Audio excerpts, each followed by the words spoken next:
Well, giving all praises to the Most High. It's good to be back, but it's cold to be back. I don't know about y'all. I'm waiting for Officer Mike and his wife, Lisa Zane, to come through on that. They're going to hit lotto. How many times you heard they're going to hit lotto? Everybody going to hit lotto. Okay. But sisters, how are y'all doing this Sabbath day? Good. Brothers, how are y'all doing? Where do I want to start with first? We just came back from Jamaica, the Cayman Islands, as well as Cozumel, Mexico, and I don't hate Northern Kingdom, but they do get on my nerves. They treated us like slaves. If I had a bat to beat the hell out, I would have whooped every one of them. They call the cops on me. They said, we don't like, they called me, what they called me? Tigre, negro tigre, that black tiger right there. That's what they called me, a black tiger. I was going to tear them little Mexicans up. They treated Esau like kings out there. Man, I'm looking at us, what the hell is this? Yeah, I'll leave them alone. But we love our brothers. We do love our brothers. They do. They got to get their mind right. That was the first time the gospel hit out there. If y'all see the photos, they stood back from the camp. Some of them, they really didn't want to approach. They were nervous. So before we get into the main lesson, the first lesson I want to touch on, I know some of y'all came out of Pan-Africanism, Afrocentricity, like myself, Deacon Yawasop, who was involved in that. And Deacon Yawasop used to honor Kwanzaa. Did you ever celebrate that? No? Okay. Well, we're going to talk about, briefly, Kwanzaa versus Hanukkah in brief. A brother by the name of Ronald McKinley Everett. Today he's known as Dr. Maulana Karenga, professor and chairman of Black Student Studies at California State University. He created the holiday known as Kwanzaa today. He created it back in 1966, the turbulent 60s. If we can look up Kwanzaa on Wikipedia, let's take a look. All right, blow up the picture first. Let's look at the photo. And let's make sure on Periscope they can see the photo too. That's Ron Karenga right there in the center. And if you notice for Kwanzaa, they have the 7 candlesticks, the candelabra. Some of them have the Kenti hats on. I even see Edomites, 1, 2, 3 in this photo. All right, pull back. Okay. Kwanzaa is a week-long celebration held in the United States and in other nations of the Western African diaspora. The word diaspora means scattering. That's what it means in the Americas. The celebration honors African heritage and African American culture and is observed from December 26th to January 1st, culminating in a feast and gift giving. Kwanzaa has 7 core principles. Okay. Let's go down. Let's go to the principles. Okay, principles and symbols. See, 7 candles in a candelabra. Am I pronouncing that right? Candelabra. Symbolize the 7 principles of Kwanzaa. Kwanzaa celebrates what its founder called the 7 principles of Kwanzaa, or Nguzo Saba. Where's Namdi? Ezekiel, is he here today? Okay, you can pronounce these words for me. Consisting of what Karenga called the best of African thought and practice in constant exchange with the world. These 7 principles compromise, now the language is Swahili. Kawada, a Swahili word meaning common. Each of the 7 days of Kwanzaa is dedicated to one of the following principles as follows. Umoja, that stands for unity, to strive for and to maintain unity in the family, community, nation, and race. The next one is the second candle represents Kuju Chakazulu. What does that say? Kuju Chagulia. What he said. It stands for self-determination, to define and name ourselves as well as to create and speak for ourselves. Ujimas, the third candle, which represents the collective work and responsibility to build and maintain our community together and make our brothers and sisters' problems our problems and to solve them together. The next one is Ujama, which stands for cooperative economics. To build and maintain our own stores, shops, and other businesses and to profit from them together. Then the next one is Nia, which stands for purpose. To make our collective vocation the building and developing of our community in order to restore our people to their traditional greatness. The sixth one is Kumba, stands for creativity. To do always as much as we can in the way we can in order to leave our community more beautiful and beneficial than we inherited it. And the seventh one is Imani, which stands for faith. To believe with all our hearts in our people, our parents, our teachers, our leaders, and our righteousness and victory of our struggle. So, this to the unlearned and untrained ear sounds, give me a word, sounds good, encouraging, deep, beneficial for our people. I was very impressed when back when I was in Afrocentricity. I said, yes! But we never kept it. But I said, okay. It was something. It was something. I thought it was deep. I thought it was admirable. But late in life, when I learned the scriptures, I said, there it is right there. Give me, who's reading for me? Sure. Give me Jeremiah 18, verse 12. Jeremiah 18, verse 12. The book of Jeremiah, chapter 18, verse 12. And they said, there is no hope, but we will walk after our own devices. And we will everyone do the imagination of his evil heart. Wait, read that again. And they said, now remember, this is Israelites speaking. Now, Dr. Molana Karenga, he likes to be called, he's an Israelite, whether he knows it or not. This is what we're reading here applies to him and many of our people. Read it one more time. And they said, there is no hope. We felt at the time there was no hope. Remember, this was created during the 60s. He said there's no hope. He said we cannot be celebrating these white supremacist holidays, which we all agreed with. Absolutely. But go ahead. But we will walk after our own devices. See, here's the problem. We will walk after our own devices. Go ahead. And we will everyone do the imagination of his evil heart. See that? Everyone will walk after the imagination of his evil heart. Hence, Kwanzaa. It sounds very, help me out, empowering. It sounds very self-empowering.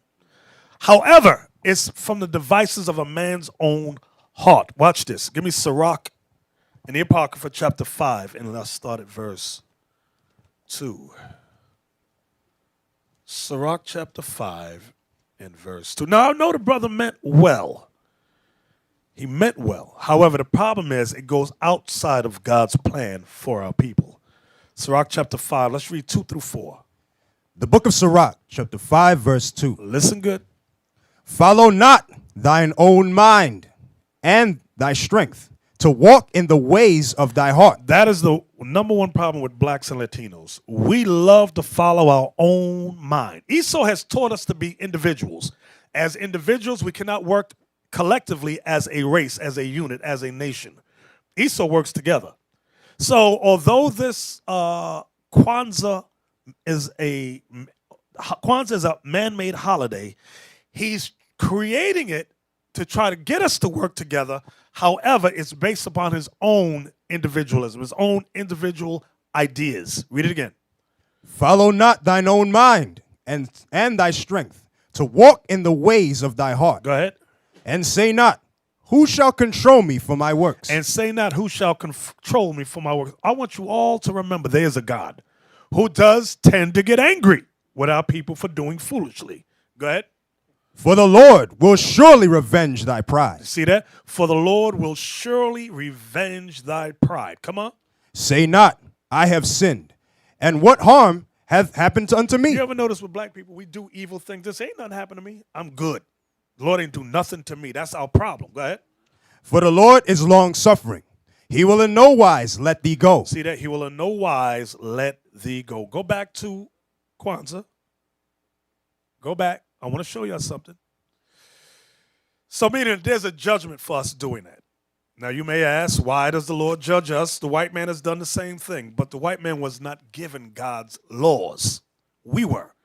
That's why he says in Amos, I will judge you. Click his name.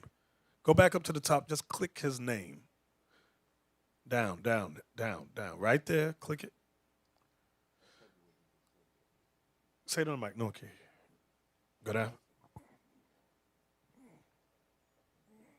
So that's heavy what the bishop just said, that although we went from one madness to the next, and you might say, well, dealing with Esau stuff is just as bad, and dealing with this Kwanzaa thing just as bad.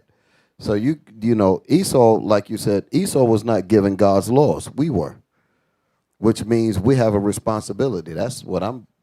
When I think about the statement that you just said, it's making the point that we have a responsibility. We are not like other people. The Most High gave us his laws. Everybody else could be lawless because they were not given the laws. We were. And because we were given the law, we have to conduct ourselves differently. We cannot measure our actions. We cannot measure our lives by the lives of others because they were not given the laws. We were. The Most High is not going to hold them guilty in terms of keeping God's law because they weren't given to them. We were. We're responsible for keeping these laws. Exactly. So we just read in Sirach 5, say not I have sinned, and what harm hath happened unto me. For the Lord is long-suffering, and he will in no wise let thee go.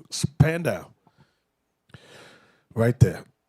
See where it says conviction for assault and false imprisonment. Now, let me just preface it by saying, I'm not saying that this is true at all, but this is what happened. It was in the news. Whether it's true or false, it was in the news. It says in 1971, Karenga was sentenced to 1 to 10 years in prison on counts of felonious assault and false imprisonment. One of the victims gave testimony of how Karenga and other men tortured her and another woman. The woman described having been stripped and beaten with an electrical cord. Karenga's estranged wife, Brenda Lorraine Karenga, testified that she sat on the other woman's stomach while another man forced water into her mouth through a hose. May 14, 1971 article. So if anyone doubts, you can find it here. Article in the Los Angeles Times described the testimony of one of the women. Deborah Jones, who once was given the Swahili title of an African queen, said she and Gail Davis were whipped with an electrical cord and beaten with a karate baton after being ordered to remove their clothes. She testified that a hot soldering iron was placed in Miss Davis' mouth and placed against Miss Davis' face, and that one of her own big toes was tightened in a vice. Karenga, head of US, forgot the acronym it stands for, also put detergent and running hoses in their mouths, she said. They also were hit on the heads with toasters. Jones and Brenda Karenga testified that Karenga believed the women were conspiring to poison him, which Davis has attributed to a combination of ongoing police pressure and his own drug abuse. Karenga denied any involvement in the torture and argued that the prosecution was political in nature. He was imprisoned at the California Men's Colony, where he studied and wrote on feminism. Now, let's say, hypothetically, let's say there was a conspiracy against him. You still had his wife testify to certain things, and the other women testified to certain things that was done. So that's what made you go, okay. Where he studied and wrote on feminism, Pan-Africanism, and other subjects. The U.S. organization fell into disarray during his absence and was disbanded in 1974. After he petitioned several black state officials to support his parole on fair sentencing grounds, it was granted in 1975. Karenga has declined to discuss the convictions with reporters and does not mention them in biographical materials.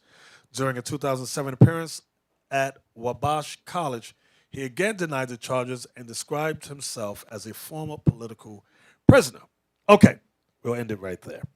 Can you read that again for me? Sirach 5, please. This is a lesson for us all. The book of Sirach, chapter 5, verse 4. Start at 2. Verse 2. Follow not thine own mind and thy strength to walk in the ways of thy heart. And say not, who shall control me for my works? For the Lord will surely revenge thy pride. Say not, I have sinned, and what harm hath happened unto me? For the Lord is long-suffering. He will in no wise let thee go. The Lord will not let you go. If you're in your own, I'm going to create things, I'm going to make stuff up. Most High says, all right, I got something for you. I got you. Give me Exodus. So, the 7-branch candelabra is plagiarized. It's basic plagiarism. Where did he get it from? The Bible. Watch this. Exodus 25, let's start at verse 31. So those of you who may have or may still be practicing Kwanzaa, stop it. It's not of God. It is not of the Lord. It is man-made. It is plagiarized from the holy scriptures of our ancestors, the Israelites. Exodus 25, verse 31. Let's start there. The book of Exodus, chapter 25, verse 31. And thou shalt make a candlestick of pure gold. Of beaten work shall the candlestick be made. His shaft and his branches, his bowls, his knops, and his flowers shall be of the same. And 6 branches shall come out of the sides of it. So you had one large shaft. It says, and out of the sides of the shaft, what would happen? And 6 branches shall come out of the sides of it. So 3 came out of one side, 3 came out of the other. Go ahead. 3 branches of the candlestick out of one side, and 3 branches of the candlestick out of the other side. 3 bowls made like unto almonds, with a knot and a flower in one branch, and 3 bowls made like almonds in the other branch, with a knot and a flower. So the 6 branches that come out of the candlestick. And in the candlestick shall be 4 bowls made like unto almonds, with their knops and their flowers. So they were very heavily designed. Go ahead. And there shall be a knot under 2 branches of the same, and a knot under 2 branches of the same, and a knot under 2 branches of the same, according to the 6 branches that proceed out of the candlestick. Their knops and their branches shall be of the same. All it shall be beaten work of pure gold. And thou shalt make the 7 lamps thereof, and they shall light the lamps thereof, that they may give light over against it. And the tongs thereof, and the Snuff dishes. snuff dishes thereof shall be of pure gold. The snuff dishes, how they put it out, how they put the fire out. Go ahead. Of a talent of pure gold shall he make it, with all these vessels. And look that thou make them after their pattern, which was showed thee in the mount. The mount was when Moses went up. God showed Moses the design of what he wanted it to look like. So Moses had to get artificers to design it exactly the way the Most High described it to him.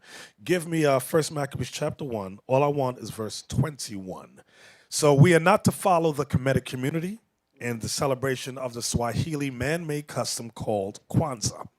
We are to celebrate Hanukkah. Hanukkah is a Hebrew word for dedication. That's what it means. Hanukkah is a Hebrew word that means dedication, and we're going to show you that further. Read that. 1 Maccabees chapter 1, verse 21. And entered proudly into the sanctuary, and took away the golden altar and the candlestick of light. So the candlestick of light is what we just read in the book of Exodus chapter 25.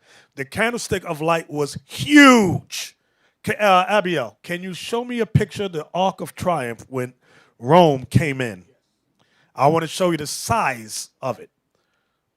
Okay, I want y'all to get a visual. Many times people think we made the design of the 7-branch menorah up. No, we didn't. God said there were 7 branches. 1 main shaft, 3 branches came out of one side, 3 out of the other. Well, what about the 9? There's no such thing as a 9-branch menorah in the scriptures. No such thing as an 8-branch. There's always 7. Stop listening to the white man. You got it for me? Right there. You see them carrying it out there? Look how big that thing was. It was made of pure gold. That was the description that we're reading. You see the knops? Knops is those big the designs, like round designs they got there. That's what Exodus 25 was talking about. So Rome stole all this from us, and that stuff was pure gold. Okay? So this is where the candelabra got its foundation from. Okay? From there, let's go to 1 Maccabees chapter 4. Oseas. And let's go to verse, all I want is verse 49 and 50. First Maccabees chapter 4. This is the rededication, the dedication. The book of First Maccabees chapter 4 verse 39. They made also new holy vessels, and into the temple they brought the candlestick. You see that? So the candlestick, again, is that 7-branch menorah. That's what when the Bible talks about candlestick, that's what it's making reference to. Go ahead.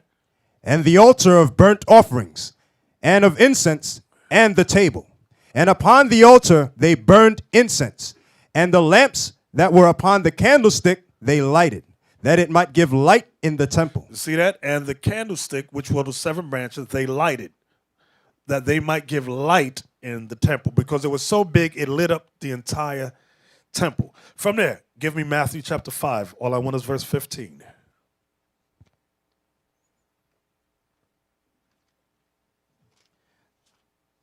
The book of Matthew chapter 5 verse 15.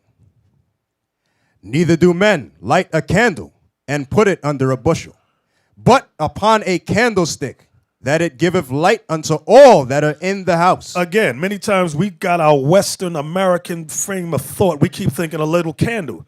This is talking about the 7-branch menorah. Christ ain't talking about what you buy from the bodega, a little candle. He's talking about the menorah. Just like what you said, I know a lot of people thought that it was one Jack jump over the candlestick type of candle. Jack be nimble. Business. Get Revelation 1 and 20. The book of Revelation, chapter 1, verse 20. The mystery of the 7 stars which thou sawest in my right hand. This is Christ. Go ahead. And the 7 golden candlesticks. That's the menorah. The 7 stars are the angels of the 7 churches. Represents the leadership of those 7 congregations. Go ahead. And the 7 candlesticks which thou sawest are the 7 churches. Those were the 7 major churches throughout Asia Minor. So it had a deeper meaning later on in history that the Lord already knew about. All right, so Hanukkah is a holiday about deliverance from white supremacy. Write that down. Hanukkah is about deliverance from white supremacy, just like Passover is. But Passover was from black supremacy, the damn Hamites. But Hanukkah is about deliverance from white supremacy. Get that right. Don't get it twisted, okay? We dedicated the temple back to the Most High, a temple originally built by King Solomon. Okay, this is the temple that was rebuilt. Watch this. Give me 1 Kings 6, verse 38. It took Solomon 7 years to build the temple. This is before Babylon came in and destroyed it. The book of 1 Kings, chapter 6, verse 38. And in the 11th year, in the month Bul, which is the 8th month, was the house finished throughout all the parts thereof, and according to all the fashion of it. So he was 7 years in building it. It took him 7 years to build the temple. Okay, so we honored that thing. Give me, stay in the same chapter, jump up to verse 22. Verse 22. And the whole house he overlaid with gold. Listen, wait. We don't realize how glorious this thing looked. The whole house was overlaid with gold. This thing was beautiful. It wasn't no sheetrock like we got up in here. Gold. Right. That's why I say that when you read the scriptures, you got to take your mind and your head out of the American scene and see what the Bible is actually saying. You can't use American standards and what you learned in Babylon to try to get the mental images in your mind of what the scriptures are saying. You know, I saw a movie with King Solomon played by Yul Brynner. Oh, God. They didn't show no gold, nothing. They had sheetrock too and cement. I said, what the hell is this? Yul Brynner. What the hell is he doing playing the part of Solomon? Exactly. He should have been getting his back whipped right there on the set. From there, stay in the same chapter, jump up to verse 23. The next verse, 23 down to 28. Verse 23. And within the oracle he made 2 cherubims of olive trees. So out of 2 olive trees, Solomon had 2 cherubims, which are angels carved. Go ahead. Each 10 cubits high. That's 20 feet high, because a cubit is about 2 feet or more. 2 feet, that's 20 feet. Go ahead. And 5 cubits was the one wing of the cherubim. Uh-huh. And 5 cubits the other wing of the cherubim. From the uttermost part of the one wing unto the uttermost part of the other were 10 cubits. So you got to imagine it. In the temple, you got an angel. You stand up. Stand up. Just face well, if it's this way. One wing went out, and hold up. One wing went out like that, and the other wing went out like this, and it held up the ceiling. Y'all got to imagine it. So when you walked in, you had a 20-foot high ceiling with two images of two black golden angels with their wings stretched out holding up the ceiling. That's beautiful. That's what you call architecture. Yeah. In the real There sense. That's some engineering architecture for real. Architectural images, by the way. Yeah. There you go. There you go. Images. Architectural imagery. Hey, Abiel, do me a favor, because I couldn't find it. Maybe you can. I know you're good at this stuff.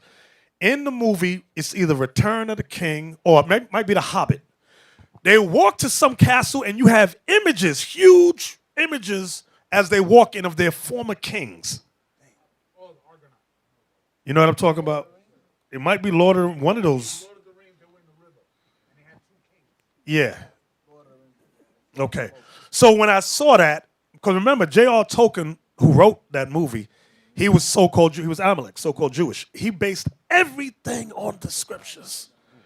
They said he would sit around and read the Bible and make up those Hobbit, Lord of the Rings, Return of the King. Got it all from here. The Witch of Mordor and all that was from here. And the locations. Right there, you go right there. There you go. So imagine, you got to imagine, he got that from what we're reading here. With the angels with their, and they had it faces. So images are evil. God told Solomon. I'm sorry. God told Solomon to make these images. These black images. Stop listening to these undercover Edomites, because that's what I'm going to start calling these people. Yeah, see, right. Look at the 3 ships at the bottom. Look how huge them things was. That's contrast. That's the established scale, so you can understand how big those things are. Exactly. So, in the temple was beautiful. It's hard. We got to try to sit down and draw that thing. It's just hard. You got to, because we stuck on Negro. Just try to imagine that stuff for our people. Go ahead. Thor, the first one, when it shows the castle was gold. Let me get that image real quick. I think it shows it. Give an example. Just give an example. That thing is bad. That's pure gold. So that's a temple. Imagine temple's better than that, of course. And you see the big, is that statues on the side there? On the left? That's an example.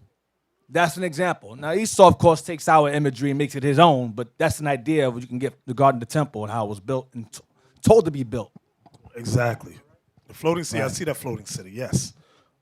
Osiris, what verse did you leave off at? I was at the end of verse 24. Okay, we're reading down to 28. Okay. Verse 25. And the other cherubim was 10 cubits. Both cherubims were of one measure and one size. The height of the one cherub was 10 cubits. So was it of the other cherub. And he set the cherubims within the inner house. And they stretched forth the wings of the cherubims, so that the wing of the one touched the one wall, and the wing of the other cherub touched the other wall. And their wings touched one another in the midst of the house. And he overlaid the cherubims with gold. You see that? So it was beautiful, bro.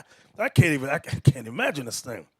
So now this temple is what the Babylonians destroyed around the year 586 BC under Nebuchadnezzar. We rebuilt it under our forefather named Zerubbabel. Okay? Under Zerubbabel, you had Nehemiah, Ezra around 539. This was 23 years later when the Persian King Cyrus gave the Israelites liberty from captivity. So we rebuilt it, but it didn't look as glorious when you read the book of Haggai. It said it did not look as good. Then the Greeks came in and defiled it in 166 BC under Antiochus Epiphanes. I believe it was the 4th or the 3rd. 4th? You know, I was getting them mixed up. Then it was rededicated 2 years later in 164 BC by the Maccabees. Give me John 10:22. So when they rededicated the temple in 164 under Judah Maccabees and his brethren, years later, our Savior, the King, honored that day. Come on. The book of John, chapter 10, verse 22. And it was at Jerusalem, the feast of the dedication, and it was winter. Y'all see that? So let me ask a question out here. How many winter holidays do we have? How many winter holidays do we have? Raise your hand. Don't everybody raise it at once. Okay, I see 3 hands, 4. Let me hear this young man right here in the front. State your name. Shalom. Shalom. Brother Zephaniah. Zephaniah. Oh, 3. wait. Just stop. I need y'all to help these brothers with names. Everybody's hearing other brothers' names taking the same name. I think he's the 5th Zephaniah now. More than that, right? Y'all read the book of Chronicles. You get all names in there. I'm sorry. Zephaniah, what'd you say? There's 3.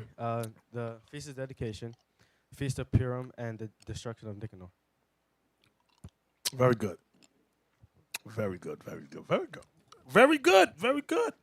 You know why I said good? Because I forgot Nicanor. I wasn't thinking about that. Very good. You're right. You absolutely right. All praises to the Most High. He been in the beginner's class? Give me Colossians 2:18. The book of Colossians, chapter 2, verse 18. Let no man beguile you of your reward in voluntary humility and worshiping of angels. When it says in worshiping of angels, going into messengers, men, that's what it's talking about. Read it again. Let no man beguile you Let no man trick you. Go ahead.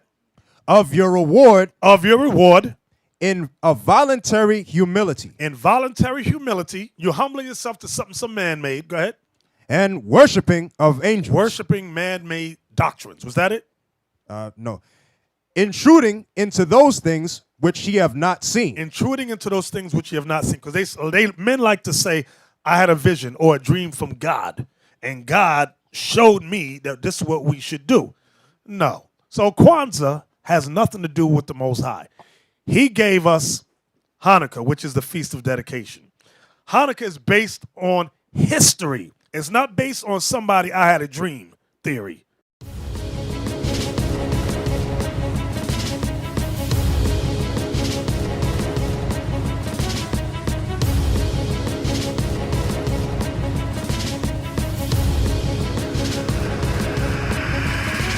Shalom, Israel. I'm Elder Nathaniel, Israel United in Christ. YouTube likes to shut our channels down, as some of you have noticed, ever so often. Subscribing to join IUIC will assure you will always stay connected to our YouTube accounts. We want to do our best to make sure this truth gets out. Please click and join our subscriber YouTube channel called Join IUIC to stay linked to all of our videos. So again, please make sure you subscribe to this and join IUIC channel to get your latest updates from all our YouTube channels. Shalom.